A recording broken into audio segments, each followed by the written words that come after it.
the journey that a lot of people have to take in monetizing their divine assignment or their sole purpose is you have to have the mindset. You have to know it's possible.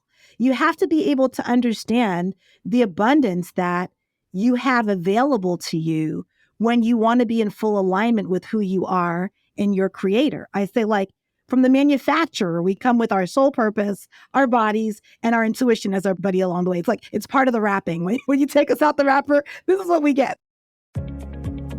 This is your time. How can we earn twice as much in half the time with joy and ease while serving the highest good? That is our guiding question here at the Free Time Cafe, your home for heart-based business. I'm your host, Jenny Blake. Join me for conversations with authors, friends, and fellow business owners as we explore ways to free your mind, time, and team to do your best work. Now, on to today's show. Welcome back, Free Timers. You are in for a treat today with our guest, Melissa Hughes. Melissa is the founder of Live Rich, Spread Wealth, a business and movement that's all about helping people live richer lives as a result of becoming their best selves. She's a best-selling author, speaker, and master business coach that became a self-made millionaire by the age of 31. Melissa is also known as the guru of implementation. So you can see why I just had to have her on the show. Her success and that of her clients is a result of her practical, proven systems for business and life success. And I might add her mantra of doing things with grace and ease. Melissa, welcome to the show. Hi, Jenny. I'm so happy to be here with you today. I am so happy to be here with you too. And you are just a woman after my own heart because in listening to you on other shows, I have heard you say things like systems are sexy, which I love. Yes. And of course, systems can break, but also talking about people's divine assignment and helping people understand the highest level they can serve. So I just love that you're marrying these two things, like the guru of implementation and intuition. Oh, absolutely. Isn't that a magical combination? Yes. Yes. Have you always had this sense of intuition and spirituality embedded in your business building practices, or did that come later on in your entrepreneurial journey? I will have to say it was always a seed that was planted inside of me. And then I was able to take responsibility in nurturing it later on in life. So I will just let you know that the highest influencers in my life were my grandparents. My grandfather was the first businessman I ever met, and my grandmother was the most spiritual person I've ever met in my life. I've always seen her so dynamic in action of just always, she's old school. So she's like, I trust God, and she prays all the time. But she puts like, God, I know that you can do anything, and I'm asking you to do this now. You know, she had such an authority with her relationship with God. And so I grew up Christian. My parents made sure I went to church all the time. I would have to say that it was when I was older that I developed my own personal relationship, which was not necessarily being in the church, just really being able to have my own intimate relationship with God and also pursuing what it looked like to be in conversation all the time. And that's where I attribute my intuition. Finally, being way more obedient to that little voice and the little knowing and trusting it and being able to be guided by it. I would say earlier on in my career, I was very much in my head, very smart, very corporate. Like, I don't know if I had a lot of feelings when I was younger. I didn't know that. But what I did know is that I leaned on my brain and my know-how. And as I went into entrepreneurship, that's where 1 + 1 did not always equal 2. And that's where I had to be revisited and reacquainted with what that looked like to have that personal journey and increasing in that relationship. And that's really where I have to attribute leaving corporate and going into the entrepreneurial ranks. If it wasn't for my intuition and more importantly, me listening to it, then I wouldn't be here with you today, Jenny. So that's what I would have to say. Well, that's a journey so many of us have been on of going to corporate because we think that's what you should do, or it just seems like the next logical step. And in your bio, I know it says self-made millionaire by 31. Was that from the spa business that you started? Yes, it was a spa business and it had a membership tied to it. So that was a little different. Tell us more.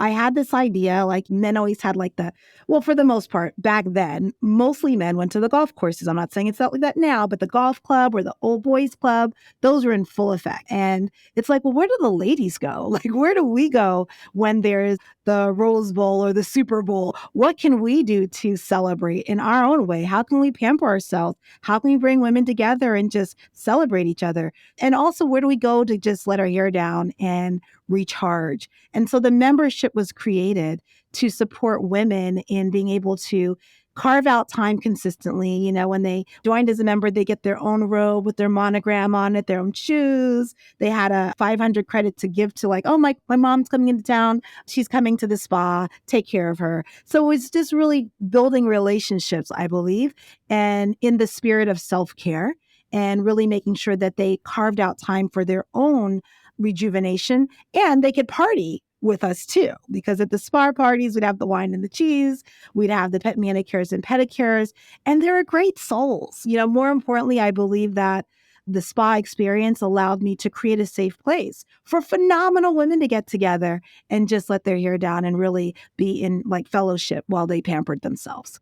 I love hearing all these bells and whistles, like even their own robe with a monogram. So creative. Oh, yeah. Yeah. And I love what you're saying too, because that is a through line, it sounds like, of your journey is the soul, the spirit of a person and being in community and helping these women reconnect with their true selves, you know, outside of the chaos of day-to-day life. But yeah, I mean, I feel like that's what they told me. I was just being Yeah, myself. right. So, but that's, I guess, one of the superpowers. I mean, I could definitely say I clearly do see souls more than I see the outwards of people. I see the inwards. And even from a young age, I was like, oh, I always knew someone was someone's child. Like, that's someone's brother, that's someone's sister, that's someone's child. And I always looked at people that way. And even in corporate, I always came in with that disposition. Having my own business, I'm so thankful that I could still be unapologetic about what I see when I see people. I understand the connections. I understand what can impact them from the past that they either need to reconcile to allow them to fly like they want to in the future, or could allow them to truly embrace it and understand that it wasn't a tragedy to keep them down. It was a transformative experience that allowed them to rise and be stronger than ever before. It just has worked really well for me and also for the people that I serve.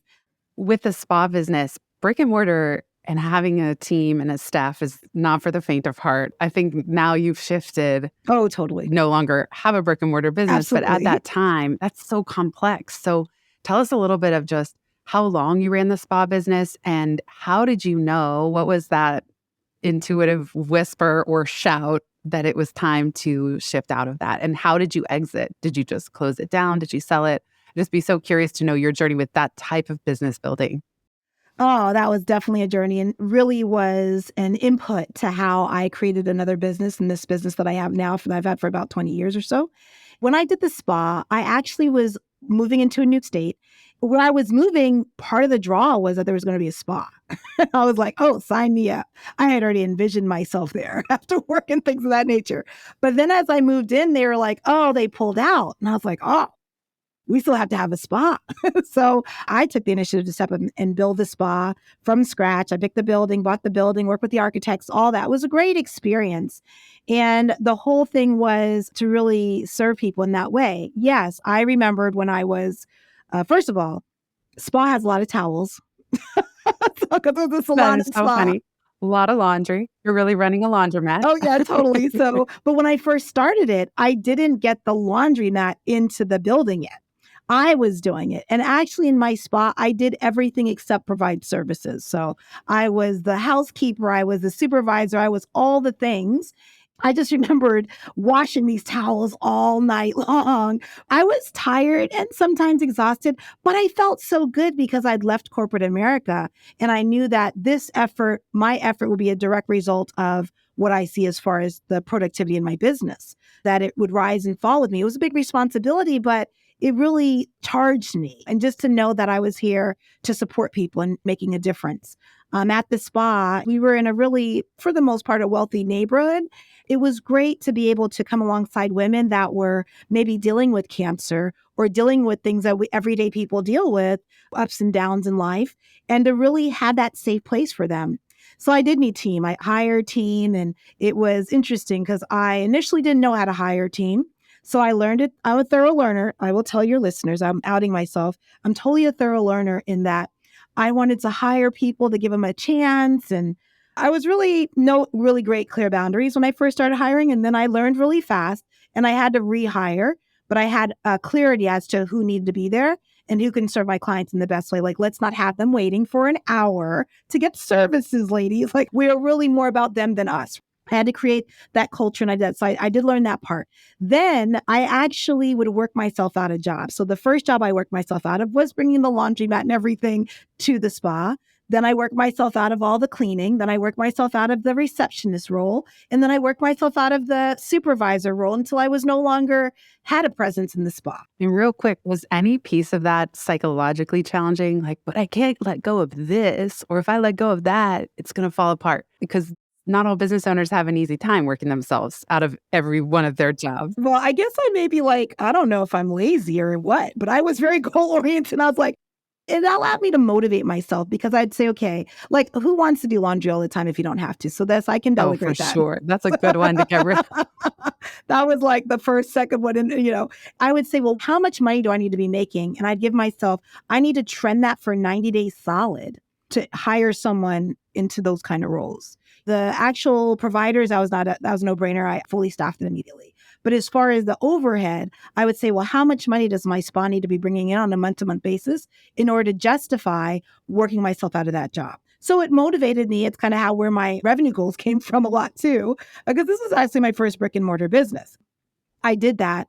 And then the spa was self-sufficient over time. I feel like the way that I had actually let it go, I ended up filing bankruptcy in the future because, number one, I wasn't comfortable with the level of success. I became a millionaire by 31. It might sound bonkers to folks, but I will tell you, I had some mindset issues that, of course, did not show up until I was running my own thing. One of them was success was lonely. Because I heard it was like lonely at the top. I don't know. I guess I bought into that. And beauty equaled pain. And that was probably from life experiences. And so when I was there by myself and it was all on my shoulders, it was just so isolated. I was missing, my family birthday parties, any kind of special events. I mean, my life was the spa. And then I actually had some folks that were, oh my gosh, how can she be running a business like this? Like, look at her car, look at her house. Like, they were really, I had like what I guess they call haters in the days now. But in that time, I didn't really know how to navigate that, the opposition. And some people were really quite rude to me in my own spa in front of my employees. And so I would have to say that there were times I was in Alabama, okay, and I'm an African-American woman in Alabama. And at the time, I don't think I was quite ready to sustain a business under those conditions. And in a way, I kind of broke my heart. But in another way, I proved that I could do it. I did it. I really did it. When I was in corporate America, I helped a lot of businesses make great money, millions of dollars. One day I thought to myself, okay, well, if I can do it for them, can I do this for myself? Or is this like a virtual reality? Like, is this really real? And so that was the assignment that I took on and the curiosity that I had for myself. And also, that's one of the motivators to start my own business. And so I did prove it. I was able to be a millionaire by 31.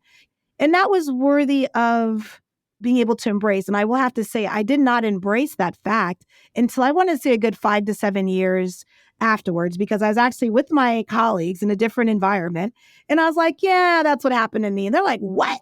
And I was like, yeah, but I filed bankruptcy. And saying this to be fully transparent, but also to remind you that are listening that there might be times in your business where you feel like you fell all the way down and you felt like that defined you, but it doesn't define you.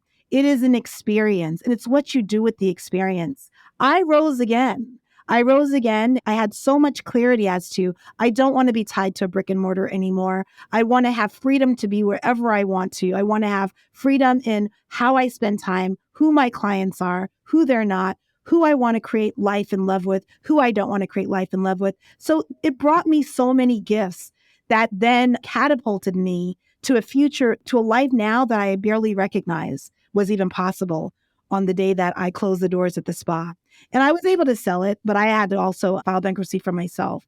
And so it was a journey, but looking back, I just feel like it was a blessing wrapped in sandpaper. Oh, yeah. Oh, phrasing. Blessing wrapped in sandpaper. Oh, so much in there. Just so much. There's so much I want to ask you about. Real quick, what type of role did you have when you were in corporate? Oh, in corporate. So I just rose to the ranks. I started out as like a implementation consultant. Then I ended up leading that group. And then I was recruited to start a new part of the business for a 5,500 company. Management roles and also very customer oriented roles. I did some program management or executive project management, and I managed $20 million implementation projects. So I really dealt with reporting to the board of directors, working with the administration, working with the clinicians. It was a lot. I loved it because it was in healthcare. So I'm a mission oriented gal. I have to say, I'm very purpose Yeah. oriented. And the moniker of guru of implementation. So just doing that in corporate. And then I love how you described the blessing wrapped in sandpaper of the spa business. There was so much good and so much you learned about who you did and didn't want to work with Yes. and who you didn't want to serve, Yes. wanting the freedom. And you said you sold the business, but you had to personally file for Yes, bankruptcy. yes. So I did. I sold the business. And so the complex was still able to have the spa.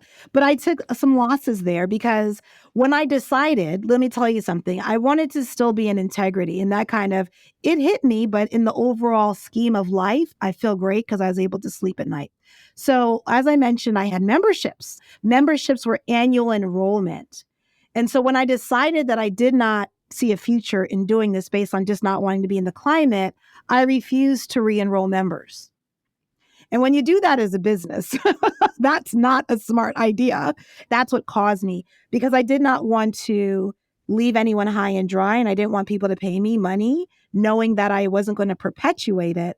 Then I took the hit financially to sustain the I know. business, to sustain my staff, to do those things until I had to close the door. It was sold, but then I took personally to be able to do that.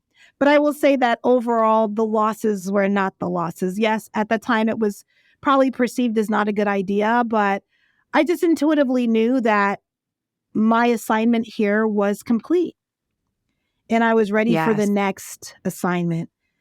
And you did that in integrity. Yeah. You were in integrity with yourself of how you wanted to treat your clients Yes. and the golden rule of treat them as you would want to be treated. You did right by them, Yes. even though there was an impact to you. We'll be right back just after this.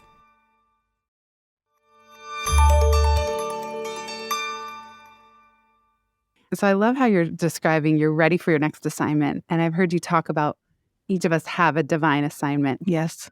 So after closing down the spa business, how did you discover and do you put words to what your divine assignment is? And I also know you help other people do this Oh, because it absolutely. could sometimes feel quite mysterious. What am I meant to do? Or as you suggest, we ask, like, what is the highest level I can serve? Yes. Sometimes it feels clearer than others. So I would love to hear your, of course, intuition around this, but Right. how did you land on your divine assignment and how do you help others do the same? It's so interesting because I believe that we do understand, like we do get a divine assignment. We get assigned that. And I remember this is a kind of critical time when my father passed away. And I was really close to my biological dad. I was just there with God and I was like, oh my gosh, he's going to be my father now. And I felt God was like, I'm your father and I'll never leave you. And I was just in this conversation of like, what am I to do? And at the time, it was bring joy to people's souls. But it was like you would tell like a 5-year-old, what you talking about, Willis? Like, what does that even mean? I love that. Bring joy to people's souls. I Yes, love it. yes. Oh my gosh. That's what I heard. And I stayed curious because I didn't know what that meant. And I would say that I heard it, didn't know what that actually meant. And then so I would say fast forward probably 5 years, I literally just sat down. I was like, okay, I heard this. What does this mean? And it was like to support people in monetizing their sole purpose. And what that really looks like is, I mean, so it's a statement for sure, but the journey that a lot of people have to take in monetizing their divine assignment or their sole purpose is you have to have the mindset. You have to know it's possible. You have to be able to understand the abundance that you have available to you when you want to be in full alignment with who you are and your creator. I say, like, from the manufacturer. We come with our sole purpose, our bodies, and our intuition as our buddy along the way. It's part of the wrapping. When you take us out the wrapper, this is what we get. Intuition batteries included, yes. Batteries included, right? It's always there. And I just had this conversation. So it's like, okay, you have to have that mindset. You have to be in alignment with what your purpose is in life, because we can be walking around and doing all the things, but feel so out of alignment and so unfulfilled. And oftentimes, especially in corporate, you can make decent money, but you're like, this is for the birds. Like, I'm depressed. Like, I don't even want to go to work, or it doesn't bring me joy. It brings you Yeah. responsibility without the joy. So that purposeful alignment is actually a time where you can be in your flow. Like, you can use your gifts to make an impact in the lives of others. And you feel in alignment too, because it's coming from that aligned state, the highest version of your service. Then you have to monetize it. so we've done all this stuff in corporate. I could support anybody in monetization. However, I knew I was taking a stand for the givers of the world. I pick the givers. I will take a stand for the givers, because I know that in the DNA of a giver, we will do right by others to the best of our abilities. I don't have to teach a giver to be a giver. It comes with who they are. And as a benefit of who they are, if I can come alongside them and support them in monetizing, making 6 and 7 figures in their assignment, then life is good, because they're going to be invited to those boards that other people don't get invited to. They're going to be invited to the behind the closed doors that are very exclusive, very selective. And with the givers in the room, in those conversations, they're going to think about other people that might not have a voice. They're going to be considerate of other things that a taker might not naturally be lending to, right? I'm not saying that there's not a room for givers and takers, because there absolutely is. I just happen to unapologetically take a stand for the givers. And that's why, because I want the world to be a better place by whatever contribution I can make. And this is the way that I do it. I serve the givers. I serve the people that want to make huge impacts in the world, because if they're rolling on all cylinders, we will be fine. Our children will be fine. And the more of us that can shine our light unapologetically, the better off we are. And then I support them with scaling up and locking in those systems. I feel like systems are so sexy, because success can be locked in. It can Love be how you say that. predictable. It can be like, you'll know what it looks like if you serve so many people a year, and this is your price point, and you know what it looks like to convert them and to enroll them into their future. Then you'll know what it looks like to make a healthy 6 and 7 figure business year over year with grace and ease. And what I found is that this is so juicy. That's how I support people. But what's juicy about that is, during the pandemic that we've all experienced, and sorry for the losses and also the gifts of COVID, because they both came in a lot of different ways. When I was serving my clients, they were making more money than they ever made in their business. And it's because I was like, you know what? We eat tsunamis, hurricanes, tornadoes for breakfast. A lot of us have already had our personal pandemic before the global pandemic. We're here to serve others in our gifts. This isn't the time to rest. It's the time to shine your light as bright as possible, to let people know that you are still there to support. Some of them had to pivot, because some of them had face-to-face kind of businesses, but they did it.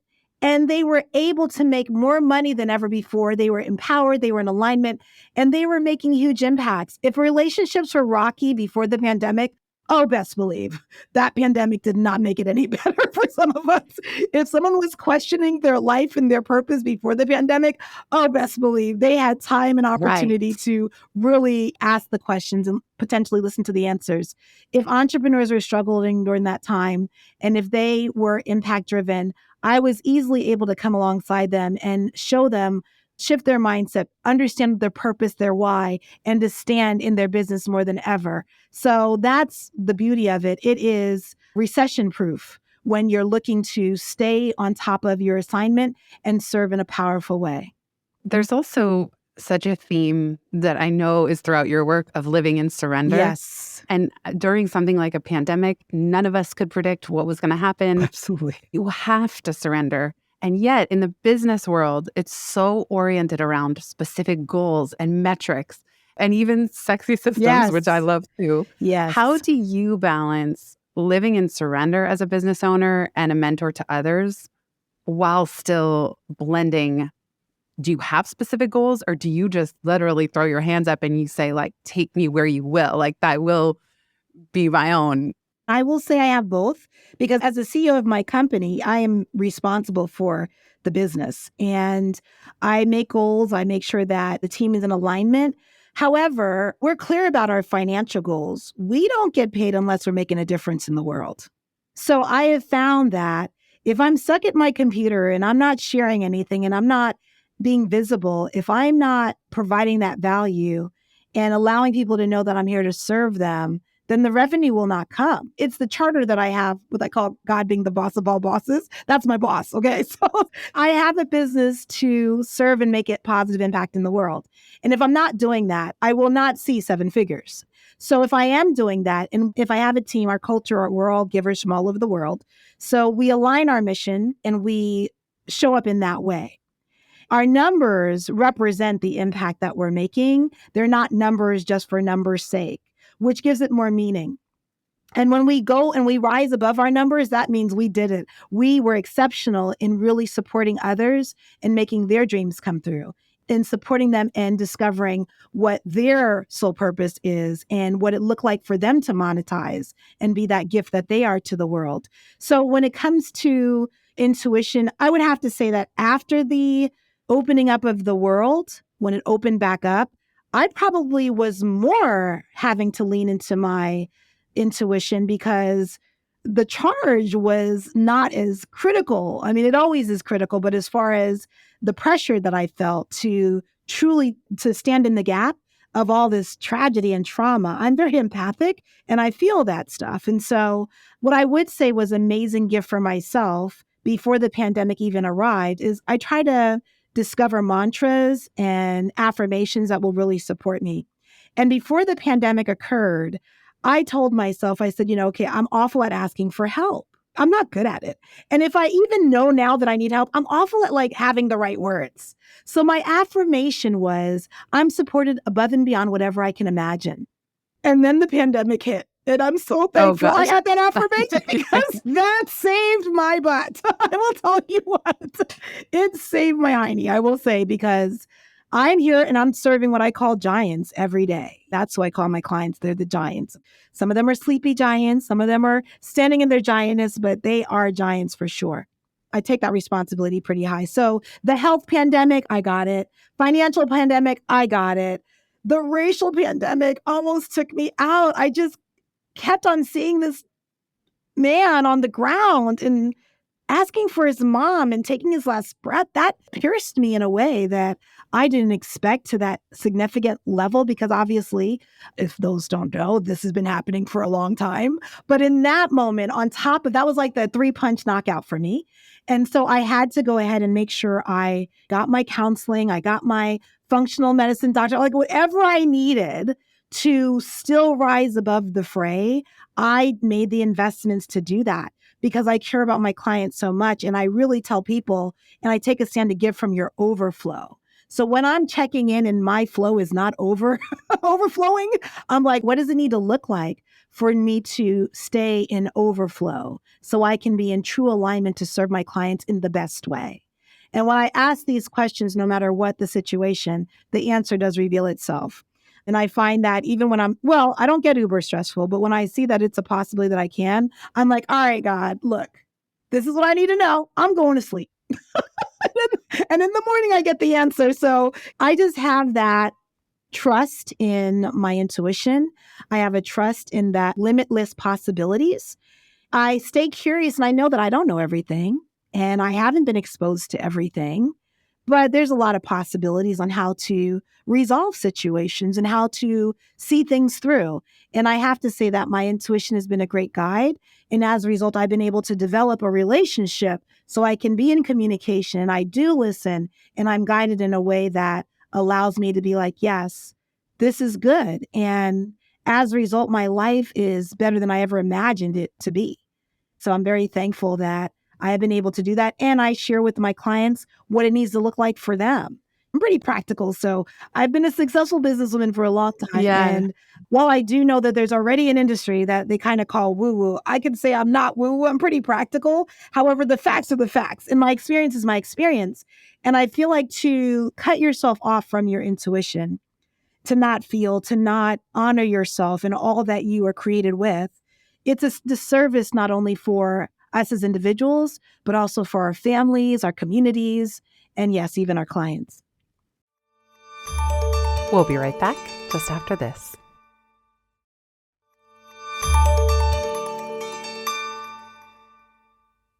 Well, you're such an embodiment of the fact that it's not either or. It's not like you're intuitive or you're practical. Right. You're the perfect example of you can be all in Yes. on intuition and in conversation with something bigger than you. And you can believe in your core that systems are sexy. Yes, absolutely. And know how to take these visions and the intuition that you have and help people make them real. I mean, that's such a gift, and you clearly have both and see the importance of both. Yes. It's like just marrying the two or weaving them together. Yes. But it's not one or the other. And yet it's just so often the case that intuition is entirely left out of the business building conversation. It's just all about hardcore. Totally. And you know what? I took my clients to Bali.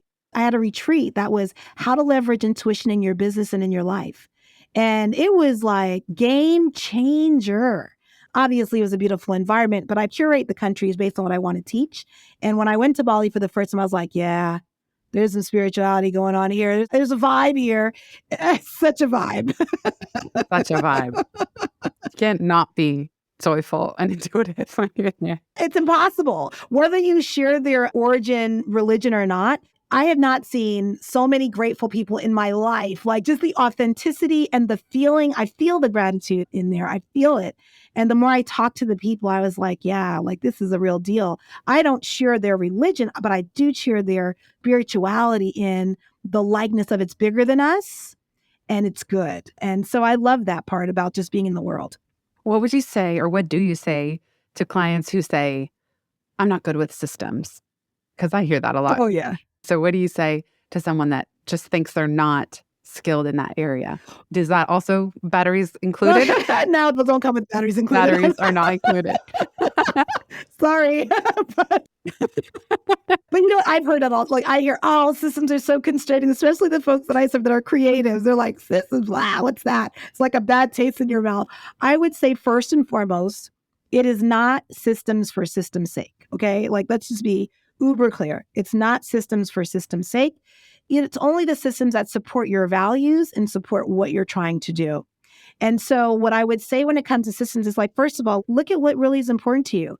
I systematically spend time with my daughter because I love her and I want her to know that mommy loves you. And so I carve out consistently time. In this season, it's a lot of time, but it doesn't have to be a lot of time, right? But it has to be quality time where the intention meets the action and the being present. When it comes to my husband, you know, we have date night. When it comes to my business, then systematically, like I have to create, like, how do I have this life where I can be wherever I want to be, when I want to be?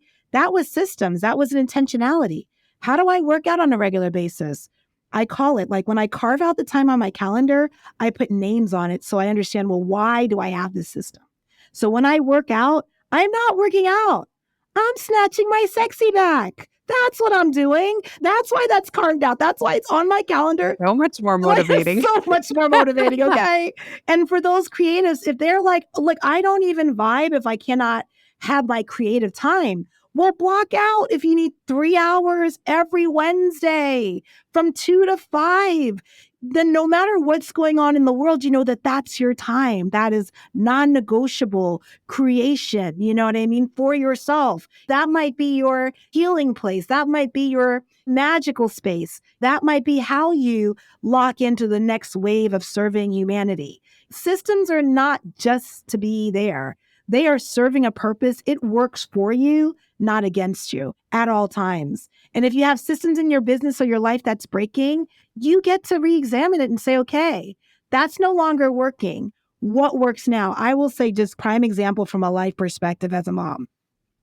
When my daughter was born, Angelisa was born, oh my gosh, of course, this system is not mine. My intentions, I'm just here for her when she needs it. So that looked like every night being up around the clock and all those kind of things. But after a while, she's getting her independence. I wanted to be intentional. Okay, so how can we both win at this? And I had to bring my husband and say, okay, look, this lack of sleep is challenging, and I know I was the only one breastfeeding at the time, but let's revamp this so that I can also get some sleep and we could share this. I had to open up my mouth. I had to be like, this isn't working. Let's figure out what is working. And I feel like from a woman perspective, probably the hardest system is when you have to bring someone else into it. But you have to. As far as my team is concerned, there was a time in my business where I didn't need a lot of team. We had systems like, how do I manage my emails? Simple as that. What kind of meetings does my virtual assistant put on my calendar? How do we prioritize it? What's the color coding? What takes precedent? And we had the categories we had to break down. We have business development. We had building relationships. We had sales, and we had marketing. We had connecting, and also a lot of follow-up, right? So systematically, we figured out what works. In every stage, now in my business, we have to schedule once. I've been fired from my calendar so many times. Like, we just do schedule once. We hook it up, leverage that technology, which is part of the system, in how I get calls booked on my calendar. If I'm trying to double book myself, it doesn't work anymore. We blocked out those inconsistencies. And then I have people that are not working for me just to book appointments. Now I have other skill sets that are on the team that's there for doing outreach for marketing and whatever they have to do for me, but it shifts as the business grows. And that's what I'm just saying. When it comes to systems, they are totally sexy because they serve you, they serve your values, and they support you in having that consistency. And kids need systems too. So these are the things that work for us all when we're able to approach it in that way. I always say, too, that the best systems are so good you can't not use them. Oh, right. Exactly. Like, schedule once works so much better. Right. That it's harder not to use it. Right. That's a good system, not the ones that are just there for no purpose, as you said. Exactly. Absolutely. And so that's why. So, after a while, I think even the creatives started catching on as to what I was saying, and I'd help people break down what their days look like and what their weeks and months look like. And they were able to have traction. They were like, okay, let me carve out 3 days a week. I will do something that is, outreach in my business. And they would say, I'm building my empire. I'm working on my legacy. So it depends on, as individuals, what's your motivation for doing what you're doing? And what's your why? And that's what they tack on to how they describe that particular system. Not always shared with their team or their family, but that's what it looks like. You know what I mean? A systematic approach for you to be successful and for you to honor yourself as you honor others every step of the way. So powerful, and so many great mindset shifts. Just the difference between, I have to work out, or I'm snatching my sexy back. I wake up early to snatch my sexy back. What is more motivating? Yes. So good. Melissa, I could talk to you all day. I always end with the same question. If you could give fellow business owners permission to do something differently or drop something altogether, what would it be? I would say, if you were to do something differently, for those of you that I call like the giants in the world, understand that whatever you want wants you to. So it doesn't have to be either or, it can be both and. Look at what's working for you and lean more into that unapologetically. And allow yourself to explore new possibilities. Keep what's working, but if it's not working, sometimes we get so busy that we just drag a bad situation on. I'd call it like a future ex-boyfriend. I don't know if anyone's ever had that. So you're in the relationship knowing that it's not working.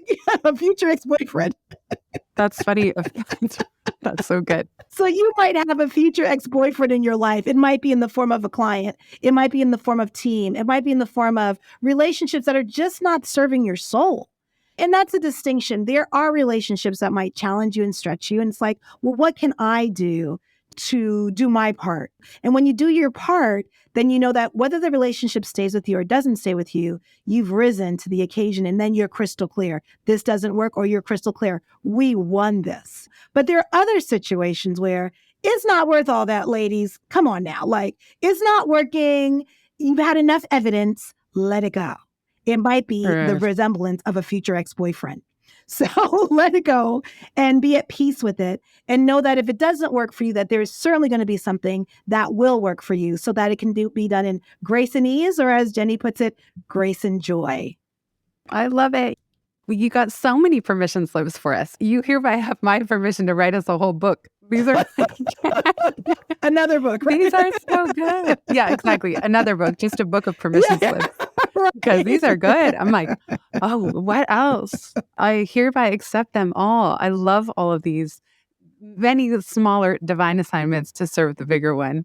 Melissa, this is just so joyful to connect with you. Thank you so much. Where can people find you if they want to learn more and keep in touch? Before I even say where people can find me, Jenny, I just want to say thank you for being the light that you are.